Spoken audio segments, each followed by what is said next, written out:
Aouri, il est président du parti UDRG. Monsieur Ba, bonsoir. Bonsoir. Merci d'avoir accepté notre invitation. Voulez-vous lui poser la première question? Exactement. C'est important. Donc, allez-y. Étant un leader politique, avec ce que nous vivons et ce que nous commentons relativement aux résultats des examens, quelle est votre appréciation? Est-ce que c'est alarmant? Bon, vous savez, la situation de l'école guinéenne, c'est une catastrophe depuis très longtemps. Si vous examinez les statistiques par rapport à l'école primaire, même au niveau de Conakry, vous allez vous rendre compte que la grande majorité des enfants fréquentent l'école privée et ne fréquentent pas l'école publique. Donc cela veut dire qu'il y a un problème dans ce pays. Le budget de l'éducation nationale, il sert à quoi? En principe, l'État doit s'occuper de l'ensemble des enfants de la République de Guinée. Mais tel n'est pas le cas. Donc, il y a une propension à étouffer l'école publique, à le dénuder totalement, et il va de soi que les résultats qui sont exposés ici reflètent cette réalité depuis très longtemps. C'est l'éducation nationale et le parent pauvre dans le système éducatif actuel. Bon, maintenant, qui sont dans le privé? C'est ceux qui ont quelques moyens et qui se saignent. Et donc, de ce point de vue, ça renforce les inégalités au niveau de la société guinéenne. Et au niveau de la capitale, il y a ces inégalités de par l'appartenance à un milieu social. Il y a des inégalités, comme vous l'avez dit, entre le monde rural et la capitale, et le monde rural et les centres urbains, et cela est la cause principale d'une hémorragie des forces vives, surtout les plus jeunes, qui, lorsqu'ils ne réussissent pas à avoir leur brevet, et ceux qui s'échinent jusqu'à avoir le bac, ou n'ont pas pu avoir le bac, ils prennent le chemin de l'immigration clandestine. Et la majorité des enfants que nous rencontrons en France, dans les rues, ou ceux qui sont les adeptes et qui sont en Tunisie, dans le désert, un peu partout, même si on dit à partir du Sénégal, il y a eu tant de Sénégalais qui ont échoué au large de telle île, la plupart des enfants ne sont pas sénégalais, ce sont des Guinéens, la plupart d'entre eux. Donc, de ce point de vue, la question de l'école est au cœur de différentes inégalités qui ont des conséquences par rapport à la migration clandestine. Et grâce à Dieu, pour le moment, on n'a pas encore un terreau fertile pour ce que vous avez appelé le djihadisme. Mais là aussi, il ne faut pas dire que le terreau n'est pas fertile, parce qu'il faut y travailler avant que ça ne soit trop tard. Donc la question de l'école, on a fait du capitalisme, on fait de l'argent sur tout. L'État, ceux qui doivent gérer l'État ne pensent pas au service public, ils pensent à tout privatiser, et c'est les conséquences que nous sommes en train de vivre. Par exemple, regardez, qu'est-ce que l'État fait pour les citoyens? L'école, si vous voulez avoir une bonne éducation, c'est privé. Si vous voulez avoir dans votre cours, disons, la propreté, l'hygiène, vous devez payer. La santé aussi. Si vous pouvez, la santé, là aussi, c'est le privé. Ouais. Si vous, même pour avoir vos pièces d'identité, tout est privatisé. Ouais. Et ça, c'est une société profondément le service inégalitaire. public est foulé au sol. Excessivement. C'est très pénible pour les gens. Et ça, c'est au cœur les toilettes de ce que nous dans devons. les lieux publics, si ceux qui en ont privé, ce sont ces toilettes je vais vous dire une chose. les toilettes publiques auxquelles tout le monde a accès. La déscolarisation en milieu rural. Vous prenez un enfant qui est au CM2 et qui doit aller au collège. Le collège est à 6, 7, 8 kilomètres de son lieu d'habitation. Il n'y a pas d'internat. Comment un enfant de 12, 13 ans peut-il faire des va-et-vient 7 km aller, 7 km retour, parfois sans pouvoir manger? Mais est-ce que vous avez l'impression que les autorités sont conscientes de cet état de dégradation. Est-ce que c'est une priorité pour les pouvoirs publics? Bon, c'est difficile que dans un régime de transition, prendre à bras le corps ce genre de problèmes. Ils peuvent commencer, mais ils ne pourront pas... Mais ils peuvent financer les projets de grandes infrastructures, non, pas l'éducation. L'éducation, pour avoir le résultat, il faut que ce soit un effort continu dans le temps. Oui, non, mais est-ce que... avoir de discontinuité pendant la transition, et sinon, il va y avoir une cassure dans la dynamique qui a été engagée. Donc, qu'est-ce que la transition doit faire? Aucune dynamique n'a été engagée dans l'éducation. Bon, non, la seule chose, la seule chose qui est possible d'être faite dans le contexte actuel, c'est la construction des écoles, puisque là, ça peut se tangible. faire rapidement, mais la formation, la pédagogie, les réformes en profondeur nécessitent des réflexions et des réflexions pour ne pas aller à l'emporte-pièce jusqu'à nous créer des catastrophes. Sujet politique. S'il vous plaît, juste, moi je voulais savoir, est-ce que vous avez l'impression, parce que vous côtoyez, vous observez ce qui se passe, est-ce que vous avez l'impression que la dimension disparité qui caractérise l'école guinéenne, elle est prise en compte dans le cadre de la refondation, notamment dans le système éducatif? Tout ce que je peux vous dire, nous sommes en train de travailler sur une stratégie nationale pour la réconciliation nationale.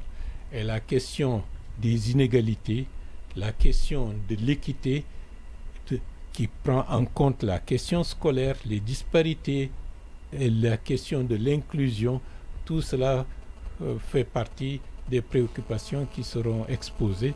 Le moment venu, ça permettra, si on met cela en œuvre, ça permettra dans une large mesure de repenser et de penser les blessures ou les cicatrices de la société guinéenne. Est-ce qu'à l'UDRG, aujourd'hui, il y a un projet sur l'éducation, déjà avec des mesures fortes ou une analyse à l'interne? Non, déjà, le fait que le président de l'UDRG vous expose des approches qui touchent le cœur de l'éducation nationale, cela veut dire que ça fait partie de nos préoccupations. Et l'objectif, c'est d'avoir la scolarité universelle comme comment on appelle ça, les Nations Unies l'ont recommandé pour 2030.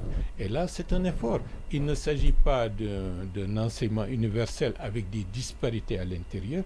Il faudrait qu'en termes de quantité et en termes de qualité, que tout cela aille de pair. Et la situation de notre société, les inégalités sont très, très, très, très, très fortes. Et ça, il faut qu'on les corrige. D'accord. Maintenant, on ouvre le registre politique. Mais là aussi, c'est politique. C'est le cœur de la politique, ce qu'on vient de dire. L'éducation, les inégalités, disons l'exclusion d'une partie de la communauté nationale. Tout cela, ce sont des aspects dont il faut parler. La question d'actualité, on parlait tout à l'heure du cas des anciens dignitaires. Dr Ibrahima Kassou, il y a quelqu'un qui me rappelait avant de rentrer dans Kamara. Justement, il y a quelqu'un qui me rappelait avant de rentrer dans ce studio, quand vous avez été annoncé comme invité, que vous avez été celui qui a dénoncé les arrestations et les emprisonnements arbitraires au temps de Sékou, au temps de Conté, au temps de Alpha. Qu'est-ce que vous pensez du cas des anciens dignitaires? Non, déjà... De quel côté et quelle est votre réaction? Parce qu'on vous entend très peu là-dessus. Non, parce que tu ne lis pas. Tu ne lis pas et tu n'écoutes pas. Tu fermes les... Je me fais l'écho. Non, c'est pas moi. Je me fais l'écho de ceux qui ont cette... Non, pour être clair, je suis... Bon, c'est pas intéressant de le dire, mais malheureusement, il faut le dire. Je suis l'une des rares personnes, de manière publique, qui a demandé aux autorités judiciaires et même aux autorités de la transition de prêter une attention particulière par rapport à l'état de santé de certains responsables, anciens responsables qui sont en détention préventive à l'heure actuelle. Parce que personnellement, ça me ferait très mal d'être dans mon pays et que des situations comme celle qui est arrivée de l'ancien PM du Mali, je ne souhaiterais pas que des situations de ce genre se répètent. Je lis ce qui se passe, ce qui se dit, mais lorsqu'il y a des faits où il y a des avis divergents, vaut mieux avoir une contre-expertise pour s'assurer du bien fondé de chaque affirmation pour ne pas se retrouver dans une situation d'imprévu. Vous voulez dire que la justice aurait dû peut-être solliciter une contre-expertise pour avoir une idée plus précise sur l'état de santé des hommes? Personnellement, je pense qu'il faut être prudent. Lorsque vous gouvernez, parfois, il faut prendre des mesures de prudence, de précaution, pour éviter des situations désastreuses qui pourraient vous être imputées. C'est le cas lorsque vous dites lorsque vous gouvernez, est-ce que ça veut dire c'est allusion faite à ceux qui sont en prison ou ceux qui sont en fonction actuellement? Non, à tout le monde. À tout le monde, même ceux qui sont en fonction à l'heure actuelle. Ceux qui gouvernent la justice doivent être très regardants pour ne pas se retrouver dans une situation malencontreuse malgré eux. C'est-à-dire le sens de la responsabilité. Par exemple, je prends les immeubles qui se sont effondrés du côté de Matutu. Il y a un déficit de prise en compte d'une certaine responsabilité par rapport à ce qu'on peut appeler le patrimoine public. Si c'était un patrimoine privé, il va de soi, le propriétaire ou le promoteur, matin et soir, il serait là en train de vérifier est-ce que les choses se font correctement. Mais à partir du moment si c'est un patrimoine public, on a l'impression de délaisser. Donc le sens de responsabilité doit amener tout le monde à être regardant, vigilant. Par exemple, lorsque le Diola a échoué, qui en a payé le prix? L'ancien Premier ministre du Sénégal. Et le ministre des Transports aussi. Oui, et certains responsables. Pourtant, on ne peut pas dire qu'ils étaient dans le bateau, qu'ils ont survécu. Mais de par leur responsabilité, quelque chose s'est passé de tragique. Donc, ils ont, d'une manière ou d'une autre... Le ministre, lui, il a reçu des compliments par contre. Parce que je l'ai vu là-bas, pas tellement trop gêné. La question maintenant... Oui. Toujours par rapport au cas des détenus, mais la dernière question plus générale. Oui. Vous entendez aussi tout le débat sur la justice. Il y en a qui trouvent que c'est indépendant, il y en a qui trouvent que ce n'est pas le cas. Vous, à l'issue, on en vient bientôt à 2 ans de la gestion sous le CNRD. Qu'est-ce que vous pouvez dire? Quelle est votre opinion sur la justice aujourd'hui? Moi, je pense que comme l'éducation nationale, la justice aussi, c'est un processus. Vous ne pouvez pas d'une baguette magique dire c'était avant comme ça, maintenant il faut que ça soit clean, net, propre. Il y a des habitudes, il y a des pesanteurs, c'est un processus qu'il faut corriger au fur et à mesure et les responsables doivent veiller à ce que la correction et les ajustements se fassent dans le temps sans discontinuité. C'est le cas aujourd'hui? Est-ce que moi je pense qu'on est dans un processus. Il rassure? On est dans un processus nouveau. Il y a des décisions courageuses, il y a des dossiers qui nécessitent de la part de tous les acteurs, y compris des magistrats, de se remettre en cause, d'approfondir leur professionnalisme, d'aller avec des techniques qui leur permettent d'être plus performants, ce qui n'est pas évident. C'est dans le temps que les choses vont se faire. Donc, c'est comme un enfant, dès qu'il apprend à marcher, il est à 4 pattes et petit à petit, il se lève, il tombe, il se lève, il tombe et après, quelques temps après, il peut se tenir debout. La gestion de la transition à présent au plan politique, on vous a vu il n'y a pas longtemps. Et d'ailleurs, une rencontre entre vous et le ministère de l'administration du territoire et de la décentralisation pour vous faire le compte rendu de l'état d'avancement des étapes. Est-ce que vous êtes sorti de cette rencontre convaincu que le délai des 24 mois sera respecté? Vous savez, ce qui va être demain et après-demain, il y a des points d'interrogation. Ce qui est fait... Vous parlez avec un peu d'hésitation là. Non, je suis clair. Je suis clair. Sur les questions politiques. Il y a des points d'interrogation parce que vous avez des... D'abord, où est-ce que nous en sommes par rapport au chronogramme qui a été contractuellement signé entre l'État guinéen et la CEDEAO, à date, le processus est en conformité avec l'agenda. Il n'y a pas de retard accusé. Il n'y a pas de retard à l'heure actuelle. Et d'après les documents, on est légèrement en avance par rapport à ce qui aurait dû être fait. Vous certifiez cela? d'après les documents que nous avons reçus, et que ces documents ont été les mêmes que le représentant de la CEDEAO a reçu et qui a publiquement dit que le processus avance. Maintenant, ce n'est pas parce que vous êtes légèrement en avance par rapport au chronogramme aujourd'hui que dans 3, 4, 5 mois, si tous les paramètres ne sont pas convergents pour vous permettre d'être à un niveau optimum, il va de soi qu'il pourrait y avoir des retards. Et là, où est le problème? C'est le financement. L'argent. Et de ce point de vue, l'attente des autorités pour recevoir l'apport de la communauté internationale, ça, pour le moment, la communauté internationale ne s'est pas suffisamment mobilisée comme le prétendait la CEDEAO.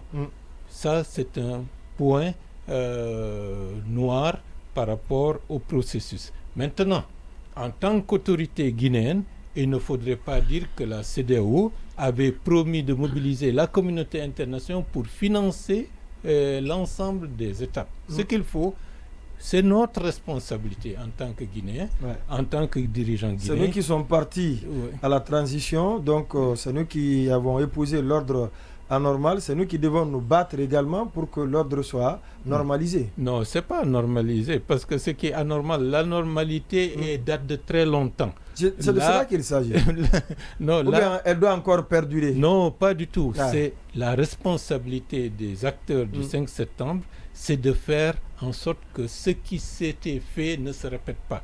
D'où la nécessité aujourd'hui d'avoir plusieurs paramètres. Un plan A, financement international, ok. Un plan B, financement international, viendra, mais avec du retard. Que faut-il faire? Plan C, financement guinéen. Financement, disons-nous, prenons en charge par rapport à tout le financement qui doit intervenir pour l'année 2023. Parce que le plus important dans le processus, c'est le financement, l'intégralité pour que le plan national du RAVEC soit fait et que le fichier électoral soit établi. Si on a ça, les plus gros problèmes seront derrière nous. Le reste, ça pourrait se gérer et la communauté internationale, voyant l'effort des Guinéens pour eux-mêmes et par eux-mêmes, sera tenue d'accompagner puisque les intérêts sont tels que la stabilité de la sous-région dépend de la Guinée et la transition est un élément capital pour apporter la stabilité en Guinée et par conséquent dans la sous-région. Sur la mobilisation de ce financement, il y a eu beaucoup de commentaires sur le budget, près de 6 000 milliards de francs guinéens. Vous pensez que c'est un budget réaliste ou bien raisonnable? Est-ce que vous pensez plutôt qu'il doit être peut-être adapté, rogné? Bon, moi je pense que de toutes les façons, lorsque vous me dites que je vais vous financer, peut-être que dans mon plan, j'aurai tendance à être expansif sur les dépenses. Mais lorsque je sais que tous les efforts, je dois les porter par moi-même, il va de soi que je ferai en sorte d'avoir un budget qui puisse prendre en compte les moyens dont je dispose. Donc je pense qu'il y a des aspects sur lesquels il faudrait revoir en toute responsabilité et en toute humilité pour voir si c'est nous-mêmes et seulement nous-mêmes qui finançons, qu'est-ce qu'il faut mettre de côté, comment rogner les dépenses pour ne pas avoir un budget qui irait au-delà de nos capacités financières. Autrement, à vous entendre, la mobilisation ou pas de la communauté internationale pour le retour à l'ordre constitutionnel ne doit pas être un frein pour qu'on aille aux élections à la date indiquée? Par exemple, je vois comment les autorités, avec un certain volontarisme, ont permis de faire en un an ce qu'un régime, entre guillemets, démocratiquement élu, un régime normal, n'a pas fait en 10 ans. Vous mettez tout le régime, toute la période entre griffes? Non, c'est pour dire que la volonté, elle est importante et la détermination. À partir de là, le reste, on va chercher les ressources et on peut mobiliser la communauté nationale et ce n'est que par ce biais-là que la communauté internationale verra que les Guinéens se mobilisent pour leurs propres intérêts, donc ils méritent d'être aidés. comme on dit dans nos langues, lorsque quelqu'un te lave le dos, fais l'effort de te laver le ventre. En parlant de mobilisation de la communauté internationale, vous avez appelé sur votre compte Twitter les autorités guinéennes à normaliser les relations avec la CEDEAO. Est-ce que vous estimez aujourd'hui qu'on est sur la bonne voie et est-ce que vous estimez que ces relations donc sont conflictuelles à date? Non, je pense que les autorités font de leur mieux pour que les relations soient normales. Mais il faut être encore beaucoup plus pushing. Lorsque quelqu'un veut chercher des pouces sur ta tête, fais en sorte de ne pas avoir de pouces sur ta tête. C'est la règle générale. Vous savez, la CEDEAO, il y a des intérêts, il y a des clans, il y a des rivalités. La Guinée est dans un contexte où nous connaissons nos intérêts, nous connaissons la région. Ce pays a un grand potentiel. Et l'exploitation de ce potentiel, la stabilisation de ce pays pourrait porter ombrage à d'autres. Ils le voient de manière égoïste de cette manière. Et donc, faisons en sorte vraiment de ne pas répéter les erreurs du passé, de ne pas avoir un orgueil national qui supplante notre compréhension de l'intérêt national. C'est l'intérêt national qui doit nous guider. Je prends un pays comme la Chine. Pendant des années, pratiquement pendant 2 décennies, la Chine a adopté un profil bas sur la scène internationale. Pendant ce temps, la Chine s'organisait, se modernisait, se développait. C'est maintenant que la Chine lève la tête et parle haut et fort.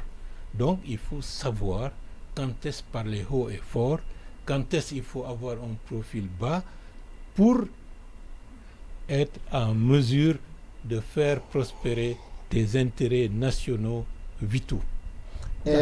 Alors, toujours dans le cadre de ce chronogramme, vous avez parlé tout à l'heure du RAVEC. Et il se pose un débat, est-ce que le fichier électoral doit nécessairement résulter du RAVEC? Bon, je pense que l'expérience a prouvé que le RAVEC est le meilleur instrument, au-delà même du fichier électoral, de permettre la modernisation de l'administration de ce pays, de changer le mode de gouvernance et d'assurer une certaine refondation. C'est extrêmement important. Oui, parce que ça remet l'ensemble des processus administratifs de fonctionnement de l'État en cause. Donc si on va dans ce sens, puisque c'est un moment opportun d'avoir le RAVEC, on peut avoir le RAVEC, on peut avoir le fichier électoral, mais il faut que tout le monde se bouge et ne cherche pas à traîner les pieds. Et que le processus électoral ne soit pas le moment, le lieu pour que certains intérêts s'enrichissent au détriment de l'intérêt du pays. Non, en fait, je parle du RAVEC, il est autant nécessaire, par exemple, que le recensement général, mais il y en a qui estiment qu'ils peuvent se faire concomitamment à, par exemple, la révision ou en tout cas à l'élaboration par un autre mécanisme du fichier électoral. Parce qu'il se pourrait que le RAVEC soit un facteur de glissement de la transition. Non. Non, je vous donne un exemple. Le RAVEC est prévu dans le chronogramme conclu avec la CEDEAO sur 13 mois. Si vous partez de janvier de cette année, ça vous envoie en janvier, le RAVEC fini en janvier 2024. Bon, vous savez... Alors que le fichier électoral était censé être rendu disponible en septembre prochain. Dernière question. Vous savez, à date, oui, on a plus d'1 million de Guinéens qui ont déjà leur extrait de naissance dans le cadre du RAVEC. Donc, c'est déjà un point extrêmement avancé. Important. Et ça, c'est l'aspect pilote. Maintenant, si les kits, si vous les avez, 20 000 kits par rapport à peu près 500 districts ou 330 et quelques sous-préfectures. Dans chaque sous-préfecture, si vous estimez, vous avez 10 districts. Donc, ça fait 3 000 et quelques. À peu près 5 000, grosso modo, avec les quartiers de Conakry. Vous avez 20 000 kits. Donc, qui vont être répartis sur l'ensemble du territoire. Donc, a priori, en moins de 3 semaines, avec une bonne campagne de mobilisation et d'organisation, tout le monde peut être enrôlé par rapport au RAVEC, y compris les Guinéens qui sont à l'étranger. Maintenant, un mois plus tard, puisqu'il ne suffit qu'extraire ceux qui ont plus de 18 ans pour rappeler cela, pour qu'ils mettent les informations complémentaires pour avoir leur carte de lecteur. Donc ceci est tout à fait possible. Et maintenant, la CEDEAO a un nouveau président en exercice, c'est le Nigérian Bola Tinubu. À sa prise de fonction, il a dit que les militaires ne doivent plus s'occuper de la gestion politique. Ils sont entretenus par les contribuables pour la sauvegarde de la souveraineté, l'intégrité territoriale. Qu'est-ce que vous dites comment réagissez-vous à ce propos? Bon, c'est la définition par essence de la fonction régalienne des forces de défense et de sécurité. Donc c'est normal. Et le Nigeria, depuis plus de 2 décennies, voire même 3, est habitué à ce système politique multipartite, démocratique, qui fait que les militaires, en tant que tels, en tant qu'institution, sont hors du champ politique. Donc c'est une habitude des pays anglophones à l'heure aujourd'hui. Maintenant, il y a des pays qui sont en crise et les crises ne datent pas d'avec la conséquence des crises de ces États. C'est des coups d'État qui ont amené des militaires au pouvoir. C'est le cas du Mali, c'est le cas du Burkina, c'est notre cas, et tous les pays qui sont stables politiquement, institutionnellement, ne connaissent pas de coup d'État. Baouri, merci d'être patient. Merci.